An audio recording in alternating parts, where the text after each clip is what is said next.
நண்பர்களை பார்த்தீங்கன்னா பிரிட்ஜ் வாங்கிட்டு வந்தாச்சு. வாங்கிட்டு வந்த பிரிட்ஜை வந்து மீன் வளர்க்குறதுக்கு வந்து க்ளீன் பண்ண போகிறோம். இது எல்லாத்தையும் ஃபுல்லாக கழுவி க்ளீன் பண்ணி சோப்பு தான் வச்சுருக்கேன். சோப்பு போட்டு க்ளீன் பண்ண போகிறோம். நல்லா சுத்தமாக க்ளீன் பண்ணுங்க. பாருங்கள் எப்படி இருக்கு பாருங்கள். இது எல்லாத்தையும் நல்லா அழகாக க்ளீன் பண்ணி எடுத்துட்டு உங்கள்கிட்ட காட்டுறேன் பாருங்கள். லாஸ்ட்டாக நான் எப்படி அழகாக க்ளீனாக கழுவி வச்சுட்டேன் பாருங்கள். எவ்வளோ அழகாக இருக்குது பாருங்கள். ஃப்ரெண்ட்ஸ் பார்த்தீங்கன்னா நம்ம எம்சியில் வச்சு ஒட்டியிருக்கோம் பாருங்கள். எப்படி ஒட்டியிருக்கோம் பார்த்தீங்களா?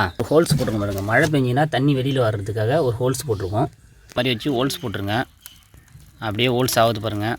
ஒரு 3/4 இன்ச்சு பைப் வைக்கிற அளவுக்கு ஒரு ஹோல்ஸ் போட்டிங்கன்னா போதும். பாருங்கள் எந்த அளவுக்கு ஹோல்ஸ் ஆகுது பாருங்கள். போட்டு பாருங்கள். அவ்வளோதான் நண்பர்களே. இந்த மாதிரி ஒரு ஹோல்ஸ் போட்டிங்கன்னா ஒரு 3/4 பைப் வச்சிங்கன்னு வச்சிங்களேன், சூப்பராக தண்ணி வந்து மழை பெஞ்சிங்கன்னா தண்ணி வெளில வந்துடும். பாருங்கள் இந்த மாதிரி ஒரு ஹோல்ஸ் போட்டுக்க வேண்டியது தான். பைப் எடுத்து உள்வாட்டமாக விட்டு செக் பண்ணி பாருங்கள். கரெக்டாக வருதா பாருங்கள். வருது பார்த்தீங்களா? அவ்வளோதான் போதும். நமக்கு ஹோல்ஸ் ரெடி ஆகிடுச்சு. இப்போ எம்சியில் வச்சு ஒட்டிட வேண்டியதான். பேக் பண்ணிட வேண்டியதான். இதுதான் எம்சியில் பார்த்தீங்கன்னா ரெண்டும் இருக்கும். ஒன்று கருப்பு கலர், ஒன்று பச்சை கலர் இருக்கும். இந்த பாருங்கள் மிக்ஸ் பண்ணோன்னே எப்படி இருக்குது பாருங்கள். இந்த மாதிரி மிக்ஸ் பண்ணி எடுத்துக்க வேண்டியதான். ஒரு 5 இன்ச்சுக்கு பைப்பு வச்சாச்சு. இது வந்து ஓவர்ஃபுல் ஆச்சுன்னா தண்ணி ஆட்டோமேட்டிக்காக வெளியில் வரதுக்காக வச்சுக்கலாம். இந்த மாதிரி ஃபிட் பண்ணிக்கலாம்.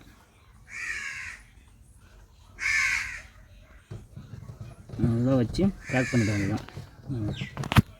மிக்ஸில் இது மாதிரி வச்சு நல்லா சைடில் வச்சு நல்லா பேக் பண்ணி அழிச்சிட வேண்டியதான்.